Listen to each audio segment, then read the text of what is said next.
They told me for years there was no money in podcasting. Well, they were all wrong. But album 2, Everything, with a question mark. So there's a vital piece. There's a vital piece parents pass on to their kids. There's a hidden gem when tragedy strikes. There's a truth about the control we all seek. There's a way to face the darkness within. Now, I think this is going to be my album because it's a vital piece your parents pass on to their kids. 1,000%. I got it from my mom. I got it from my dad. There's a hidden gem when tragedy strikes. That's hitting rock bottom. I remember my rock bottom. It sucked, but it was the best thing that ever happened to me. There's a truth of the control we all seek.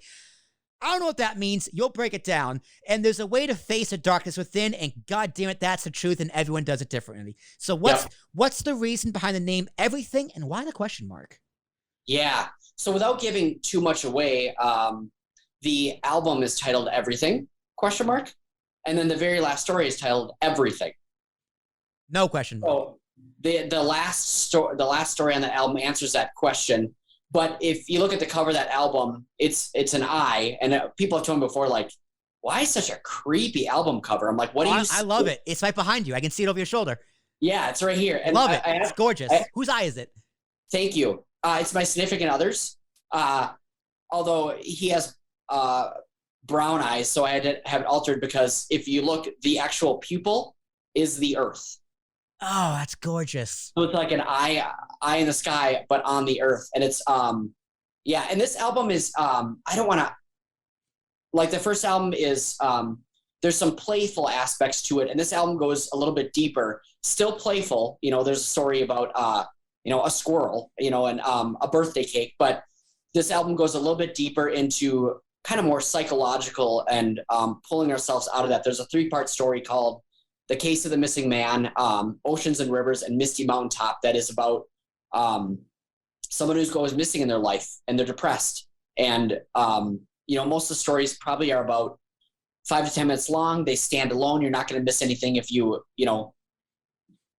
listen to them out of order, but there is a 3-part series that is deep and, and some of the music on that album, like one piece of music, I think I cried the first 10 times I heard it because it's just phenomenal. So that one gets a little bit deeper. But what makes you think that might be your album? Just out of curiosity. It's something that speaks to me. Like The Cage spoke to me. It's something I had to read again. It's something I had to stop and read again because honestly, it reminds me of high school. And for me, high school was the worst time of my life. I was one of those kids who just had a very, very hard time in high school, where I lost my identity and I had to find a way to build it back. And when I hit bottom, it took me so long to build it back. Yeah. But once I did, it was just like, you look back and you go, that made me stronger. That made me better. And that's the hidden gem with tragedy. It led me to here. It led me to this podcast. It led me to APS. It led me to who I am. It led me to find my identity behind a microphone. And a vital piece your parents pass on to you. My mom is the strongest person I've ever met in my life. And her weaknesses are my weaknesses. Her strengths are my strengths. So she passed on that weakness, which turns into my strength. Yeah. And there's a way to face the darkness within. Sometimes the way you face that darkness is face to face. So sometimes I'll take a day where I just need to stare myself in the mirror. I need to just think and just be myself and just be in deep thought. And, sometimes that's where the best ideas come from because that's when I decide, okay, this is what I'm going to do because I live in the ebbs and flows. I have my highest of highs and I still have my lows where I'm in this funk. And I'll text my girlfriend and just be like, listen, like, I'm in a funk right now. I'm upset. I'm mad. I don't know why. There's nothing I can do about it. And I have to wait for it to pass. Because again, emotions are temporary. There's nothing I can really do. I do things to try and cheer me up. I hang out with my friends. I play some video games. I watch Titanic, like whatever. But it's still, Titanic's my favorite movie. It's hilarious. But it still just doesn't go away. So there's a way to face the darkness within. And sometimes that's just to sit down and wait. Dude, if we are moving so fast and our thoughts are racing, number one, if we're moving so fast, we miss a lot of the scenery. Yep. Number two, if our thoughts are racing and super, super loud, how are we supposed to hear the next step? But if we sit down and shut the hell up for a little while, and when it's most uncomfortable, when you're feeling the saddest or the most angry or the most forlorn, that's the most important time to do it.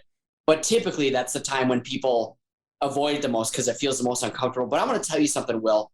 Thank you for sharing your experience of high school. Because I have to tell you, after coaching over 900 people, some people are still caught back in high school and are too comfortable and have never changed from them. So they might have been comfortable. Yeah, we all know those dumbasses who peaked in high school, please. I dipped in high school, all right? I dropped in high school and came back up.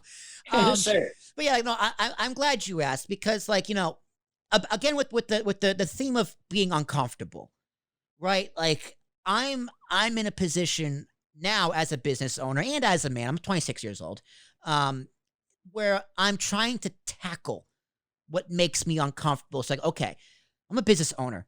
I need to learn sales. I hate sales. I hate selling people. It's like I hate putting on this face of I might like be not deceiving you, but I'm not being authentic, right? Like sometimes like a sales call, if I'm like cold calling people, going on LinkedIn and messaging, hey, do you need my services, right? It's like that's not me.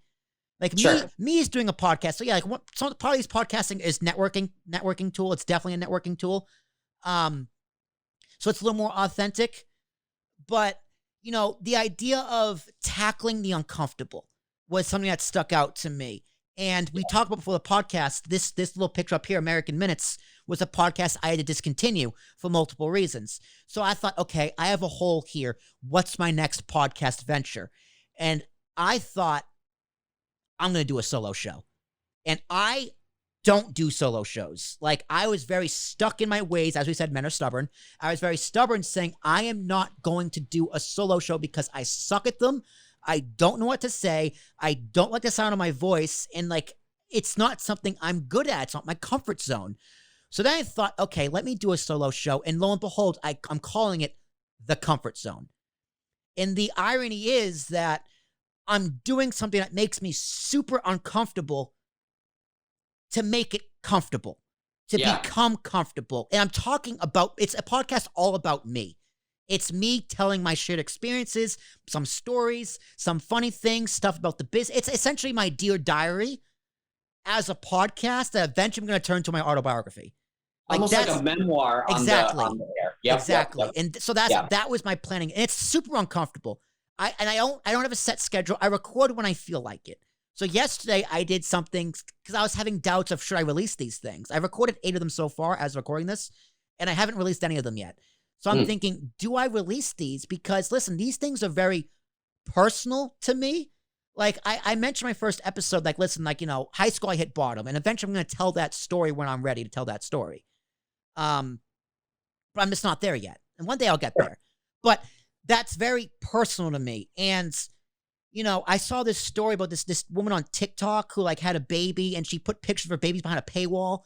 And people were just bashing her over. And this girl's 19, 20 years old.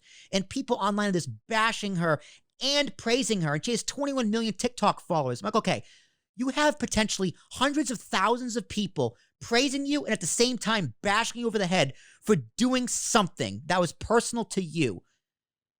What does that do to someone mentally? And it's like, can I handle that? Can I physically handle that? And do I want to open myself up to that?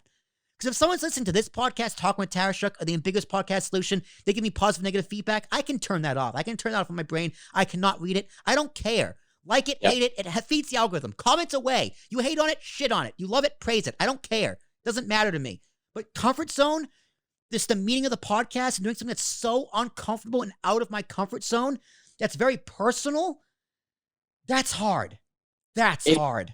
If it's personal, and I'm not taking away the discomfort of it, but if it's personal, that means it's more therapeutic. Exactly. I will say that. I'm not taking away that you can totally feel uncomfortable and vulnerable and scared and terrified, whatever it is. But if it's personal, that means it's therapeutic and something's trying to get out into light. Again, on the third album, Doors and Windows, there's a story called Silent Killer. There's a silent killer in almost every single home that we have out there. I can't give away what it is because I'm not giving away the story, but it's somewhat speaking to what we're talking about. Yeah, and you know, I have an I forget what it's called. Like the podcast stands for something.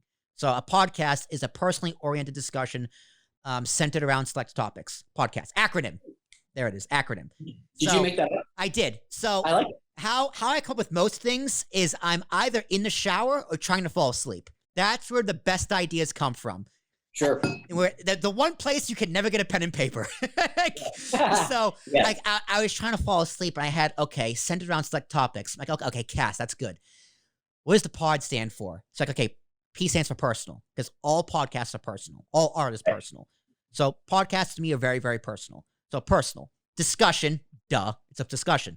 So I'm like, what does the O stand for?